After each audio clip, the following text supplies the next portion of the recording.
नमस्ते, यहाँ रहस्य का पुनर्कथन किया गया है। आज मैं जंपर नामक एक विज्ञान एक्शन फिल्म के बारे में बताने जा रहा हूँ। आगे स्पॉइलर हैं, सावधान रहें और अपना ख्याल रखें। फिल्म मिशिगन के एक छोटे से ग्रामीण शहर में शुरू होती है, जहाँ डेविड राइस, एक औसत किशोर, अपने दुर्व्यवहार करने वाले पिता विल के साथ रहता है। डेविड की मां ने उन्हें तब छोड़ दिया जब वह 5 साल का था और तब से पिता और बेटे के बीच संबंध अच्छे नहीं रहे। किशोर के लिए स्कूल उसके टूटे हुए घर से भागने का एक तरीका है। उसके बहुत से दोस्त नहीं हैं, लेकिन उसे अपनी एक सहपाठी मिल्ली हैरिस पर गुप्त क्रश है।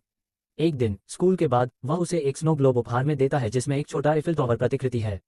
मिल्ली, जिसका दुनिया भर में यात्रा करने का सपना है, उसे यह बहुत पसंद आता है।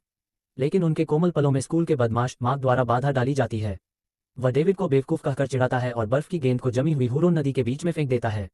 उसे वापस पाने के लिए दृढ़ संकल्पित डेविड मिल्ली की है। लेकिन जैसे ही वह उसे उठाता है, उसके पैरों के नीचे की बर्फ अप्रत्याशित रूप से टूट जाती है। बेचारा डेविड जमे हुए पानी में गिर जाता है और धारा उसे वहां से दूर खींच लेती है। वह सतह तक पहुंचने की कोशिश करता है, लेकिन अचानक पानी से बाहर निकल जाता है और पास की एक सार्वजनिक लाइब्रेरी के बीच में गिर जाता है।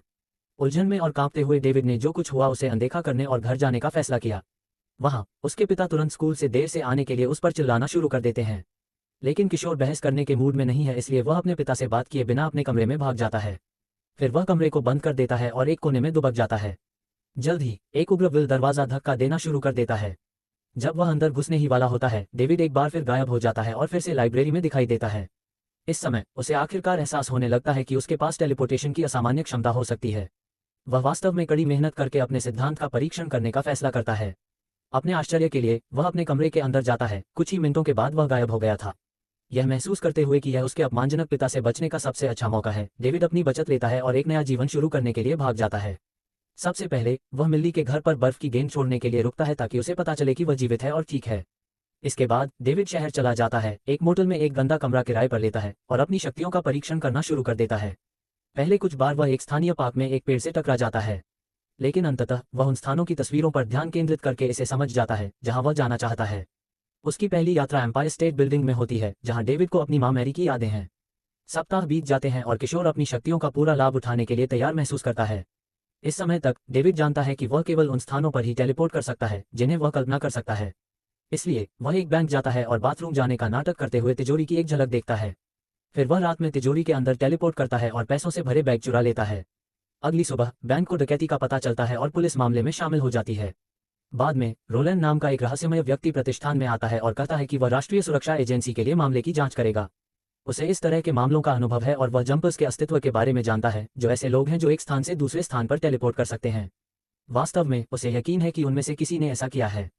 फिर दृश्य 8 साल बाद बदल जाता है, जहां डेविड बेहतरीन जीवन जी रहा है। उसके पास न्यूयॉर्क में एक आलीशान पेंटहाउस अपार्टमेंट है, जिसमें महंगी चीजें भरी हुई हैं। वह अब एक वयस्क व्यक्ति भी है और उसे अपनी शक्तियों पर असाधारण नियंत्रण है। उसकी दीवारें स्थलों की तस्वीरों से भरी हुई हैं, जो उसे दुनिया में कहीं भी आसानी से टेलीपोर्ट करने की अनुमति देती हैं। एक शाम वह लंदन में टेलीपोर्ट करता है और एक स्थानीय पब में प्रवेश करता है। डेविड इतना सहज हो गया है कि वह अपनी क्षमता का उपयोग तुच्छ चीजों के लिए करता है। पब में वह एक खूबसूरत लड़की के पास जाने के लिए जल्दी से गायब हो जाता है, जो बार के पास अकेली बैठी है। उसकी लापरवाही एक अन्य जंपर ग्रिफिन ओ'कॉनर द्वारा देखी जाती है, जो पब में भी है। लेकिन डेविड इससे पूरी तरह अनजान है और वह लड़की के साथ लापरवाही से निकल जाता है। दूसरी तरफ रोलांड ने ब्राजील के उष्णकटिबंधीय जंगलों में एक जंपर को घेर लिया है। युवा बच्चा गायब होने की कोशिश करता है, लेकिन वह तारों के जाल में फंस जाता है, जो उसे लगातार बिजली का झटका देते रहते हैं और उसे फिर से टेलीपोर्ट होने से रोकते हैं। फिर पता चलता है कि रोलांड एक पैलाडिन है, धार्मिक कट्टरपंथियों का एक समूह जो ऐतिहासिक रूप से जंपर्स का शिकार करता है। पैलाडिन सोचते हैं कि सुपर पावर वाले लोग घृणित होते हैं। रोलांड बिना किसी हिचकिचाहट के लड़के को मार देता है और कुछ सेकंड बाद उसे बैंक डकैती मामले में एक नए सुराग के बारे में कॉल आती है। दृश्य वापस न्यूयॉर्क में बदल जाता है, जहां डेविड अपने अपार्टमेंट में वापस आता है। वह आश्चर्यजनक रूप से वहां रोलांड को पाता है, लेकिन उसे नहीं पता कि वह कौन है। किशोर उसे बाहर निकालने की कोशिश करता है, लेकिन रोलांड उसे एक विशेष डंडे से मारता है, जो उसे 1000 वोल्ट बिजली का झटका देता है। ये डेविड को अपार्टमेंट के अंदर कुछ फीट से अधिक दूर टेलीपोर्ट करने से रोकता है। फिर एक लड़ाई शुरू होती है और बहुत संघर्ष के बाद डेविड अपनी दीवार में छिपे हुए कमरे के अंदर टेलीपोर्ट करने में कामयाब हो जाता है। फिर वह कमरे से नकदी का एक बैग लेता है और वहां से गायब हो जाता है। लेकिन अनुभवी पैलाडिन हार मानने को तैयार नहीं है, इसलिए वह अपने गुंडों को डेविड के सभी सामान्य जंप साइट्स पर भेजता है। उसे कैबिनेट में मिल्ली की एक पुरानी तस्वीर भी मिलती है, जो उसे एक चालाक विचार देती है। इस बीच डेविड मिशिगन में अपने पुराने कमरे में दिखाई देता है। अपने पिता के साथ एक अजीब मुलाकात के बाद वह मिल्ली के घर जाता है। वहां उसकी मां उसे बताती है कि मिल्ली सड़क के नीचे स्थानीय बार में काम करती है। युवक वहां जाता है, लेकिन जैसे ही वह अपने बचपन के क्रश को देखता है, उसे डर लगता है। डेविड बिना किसी की नज़र में आए वहां से निकलने की कोशिश करता है और एक वयस्क मार्क से टकराता है। मार्क तुरंत उसे पहचान लेता है और उससे सवालों की बौछार कर देता है। मिल्ली उसके गुस्से को सुन लेती है, जो कुछ सेकंड बाद उन दोनों के साथ आ जाती है। वह बताती है कि जब डेविड आया था तब उसने उसे देखा था और वह उसके कुछ कहने का इंतजार कर रही थी। इससे मार्क को जलन होती है और वह उस पर डोरे डालने की कोशिश करता है, लेकिन डेविड पहले उसे मुक्का मार देता है। फिर दोनों के बीच हाथापाई शुरू हो जाती है, जिसका अंत तब होता है जब कोई नहीं देख रहा होता है और दोनों टेलीपोर्ट हो जाते हैं। वे जल्द ही बैंक की तिजोरी के अंदर दिखाई देते हैं, जिसे डेविड ने सालों पहले लूटा था। फिर वह मार्क को धमकाता है और फिर कूद जाता है और सजा के तौर पर मार्क को तिजोरी में ही छोड़ देता है। इसके बाद डेविड बार में वापस आता है और आखिरकार मिल्ली से बात करता है। वह बताती है कि उसने यात्रा करने के अपने सपने छोड़ दिए हैं क्योंकि उसे नौकरी की वास्तविकता का सामना करना पड़ा। दूसरी ओर डेविड झूठ बोलता है कि वह एक बैंकर है, ये संकेत देते हुए कि वह बहुत पैसा कमाता है। फिर वह उसे अपने साथ रोम आने के लिए आमंत्रित करता है, जिसे वह खुशी से स्वीकार करती है। उन्हें पता नहीं, ग्रिफिन डेविड के पीछे चल रहा है और उनकी योजना को सुन लेता है। इस बीच मार्क को डकैती के संदेह में पुलिस ने पकड़ लिया है। जल्द ही रोलांड पुलिस स्टेशन पहुंचता है, सीआईए एजेंट होने का नाटक करता है। वह मार्क से पूछताछ करता है और वादा करता है कि वह उसकी पागल कहानी पर विश्वास करता है।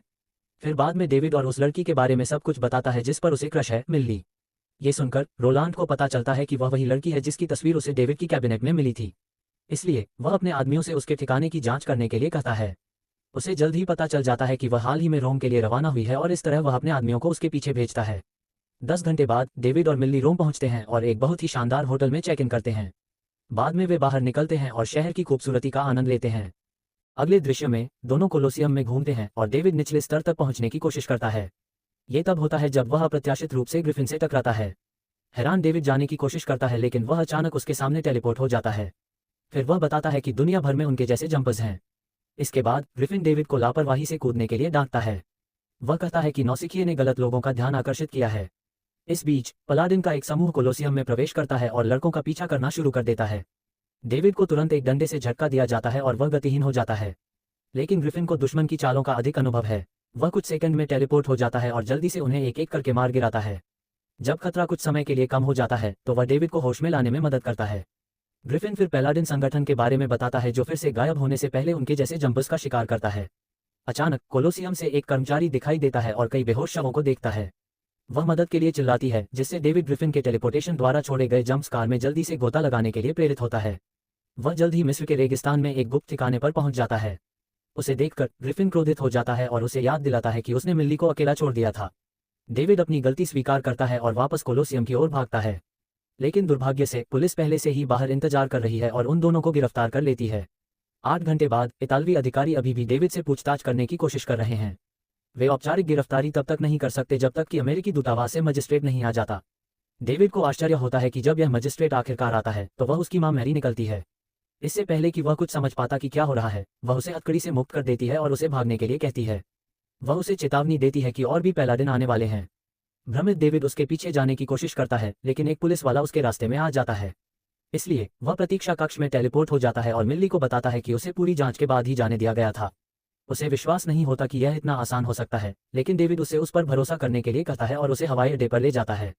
वहां पहुंचने पर मिल्ली स्पष्टीकरण मांगती है। वह भ्रमित है कि अगर सब ठीक है तो वे क्यों भाग रहे हैं। लेकिन डेविड उसे कोई जवाब नहीं देता और केवल इतना कहता है कि वे अब साथ नहीं रह सकते। विश्वासघात महसूस करते हुए वह विमान में बैठ जाती है और अकेले मिशिगन के लिए निकल जाती है।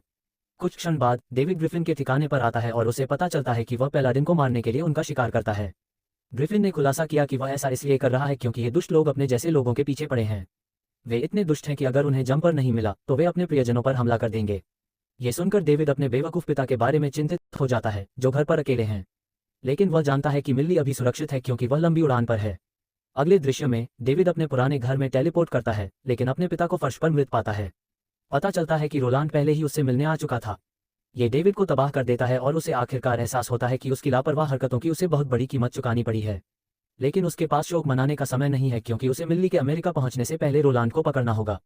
बदला लेने वाला डेविड फिर ग्रिफिन के ठिकाने पर वापस टेलीपोर्ट करता है और उसकी डायरी छीनने की कोशिश करता है, जिसमें पैलाडिन्स पर विस्तृत शोध है, जिसमें उसके पिता को मारने वाला भी शामिल है। लेकिन ग्रिफिन उसे ऐसा करने नहीं देता, ये समझाते हुए कि रोलांड बहुत खतरनाक है और उसे हल्के में नहीं लिया जाना चाहिए। कोई अन्य विकल्प न होने पर डेविड प्रस्ताव करता है कि उन्हें उसे हराने के लिए टीम बनानी चाहिए। शुरू में ग्रिफिन ने मना कर दिया, ये कहते हुए कि वह अकेले काम करना पसंद करता है, लेकिन जब नौसिखिया जोर देता रहता है तो वह अंततः सहमत हो जाता है। इसके बाद वे दोनों मिशिगन हवाई अड्डे पर टेलीपोर्ट करते हैं, लेकिन तब तक बहुत देर हो चुकी होती है। मिल्ली पहले ही उतर चुकी होती है और चली जाती है। ये डेविड को मुश्किल में डाल देता है। घबराहट की स्थिति में वह तुरंत उस बार में कूद जाता है जहां वह काम करती थी। वह मिल्ली के बारे में पूछता है और एक वेट्रेस बताती है कि एक रहस्यमय आदमी भी उसे ढूंढ रहा था। डेविड को एहसास होता है कि यह रोलांड ही होगा और तुरंत मिल्ली के अपार्टमेंट में टेलीपोर्ट हो जाता है। शुक्र है कि वह उसे सुरक्षित पाता है और यह समझाने की कोशिश करता है कि वह अचानक उसके अपार्टमेंट में कैसे आ गया। लेकिन वह अभी भी रोम की घटना से नाराज है और उसे बिल्कुल भी नहीं देखना चाहती। इस समय रोलांड और उसके आदमी वहां पहुंचते हैं, इसलिए डेविड जल्दी से मिल्ली को पकड़ लेता है और उसे ग्रिफिन के ठिकाने पर ले जाता है। यह अनुभवी जंपर को क्रोधित कर देता है क्योंकि वह जानता है कि पलाडिन के पास एक मशीन है जो उन्हें कूदने से बचे निशान पर वर्महोल खोलने की अनुमति देती है। दुर्भाग्य से रोलांड और उसके आदमी मशीन के साथ आ गए हैं और ठीक वैसा ही करते हैं जैसा ग्रिफिन को डर था। जब वे वर्महोल के खुलने का इंतजार कर रहे होते हैं तो लड़के एक गुप्त गुफा में छिप जाते हैं। वहां डेविड को गलती से पता चलता है कि ग्रिफिन के शोध में उसकी अपनी मां भी शामिल है क्योंकि मैरी भी एक पैलाडिन है। जैसे ही वह अपने साथी जंपर से भिड़ने के लिए मुड़ता है, रोलांड दिखाई देता है और तुरंत डेविड को अपने बिजली के तारों से पकड़ लेता है। वह लड़के को मारने के लिए आगे बढ़ता है, लेकिन ग्रिफिन एक फ्लेमथ्रोवर से तारों को काटने में कामयाब हो जाता है। फिर वह रोलांड पर हमला करता है और उसे वापस उसी वर्महोल में धकेल देता है जहां से वह आया था। दोनों मिशिगन में मिल्ली के अपार्टमेंट में लड़ते रहते हैं। इस बीच भ्रमित मिल्ली डेविड को बचाने के लिए तारों को काट देती है, लेकिन वह उससे वादा करती है कि वह उसे घर ले जाने के बाद अकेला छोड़ देगा। डेविड स्वीकार करता है, लेकिन यह भी कबूल करता है कि बचपन से ही वह उसका एकमात्र प्यार रही है। जैसे ही दोनों रोमांटिक बातचीत में व्यस्त होते हैं, ग्रिफिन अचानक पैलाडिन्स की मशीन के साथ प्रकट होता है। हालांकि रोलांड जंप स्कार का उपयोग करके एक हुक लॉन्च करता है जो मिल्ली को पकड़ लेता है। फिर वह उसे वापस अपार्टमेंट में खींचता है, ठीक निशान बंद होने से पहले। इस घटना के बाद ग्रिफिन अपार्टमेंट में ले जाने के लिए रिमोट कंट्रोल बम तैयार करना शुरू कर देता है। वह एक बार में सभी पैलाडिन्स को मारने की योजना बनाता है, इस बात की परवाह किए बिना कि इस प्रक्रिया में मिल्ली भी मर जाती है। अपने प्रेमी को खोने के लिए तैयार नहीं, डेविड अचानक बम के साथ टेलीपोर्ट होता है और उसे कोलोसियम में गिरा देता है। ग्रिफिन तुरंत उसका पीछा करता है और वे दोनों डेटोनेटर के लिए लड़ने लगते हैं। वे पूरी दुनिया में टेलीपोर्ट करते हैं और अंततः चेचन्या के युद्ध के मैदान में पहुंच जाते हैं। अपने आसपास के युद्ध को अनदेखा करते हुए ग्रिफिन डेटोनेटर को वापस ले आता है, लेकिन उस समय डेविड उस पर कूदता है और उसे बहुत अधिक कट वाले खंभे से टकराता है। इससे अनुभवी जंपर कुछ समय के लिए फंस जाता है। अपनी जीत के बाद डेविड मिल्ली के अपार्टमेंट में वापस टेलीपोर्ट होता है और उसे दीवार से बंधा हुआ पाता है। वह मूर्खतापूर्वक उसे बचाने के लिए दौड़ता है, लेकिन रोलांड उस पर बिजली के डंडे से हमला करता है। फिर पलाडिन उसे मिल्ली के ऊपर बांध देता है, उसके अंगों के लिए अलग से बिजली के तारों का उपयोग करता है। रोलांड सोचता है कि तारों से होकर गुजरने वाला कट डेविड को भागने से रोकने के लिए पर्याप्त होगा। इस महत्वपूर्ण क्षण में मिल्ली सब कुछ गलत समझने के लिए माफी मांगती है और डेविड के लिए अपने प्यार को कबूल करती है।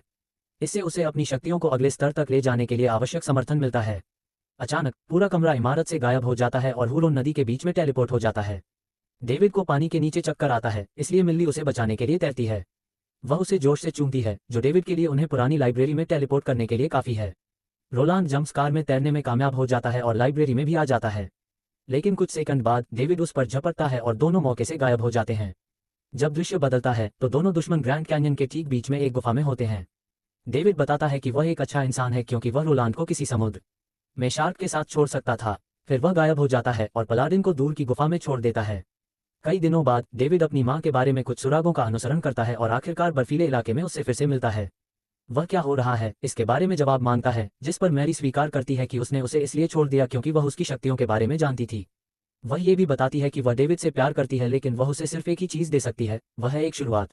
ये सुनकर डेविड को पता चलता है कि उसकी मां दुश्मन के साथ है, इसलिए वह वहां से चला जाता है। फिर वह मिल्ली से मिलता है और दोनों एक गर्म जगह पर टेलीपोर्ट हो जाते हैं।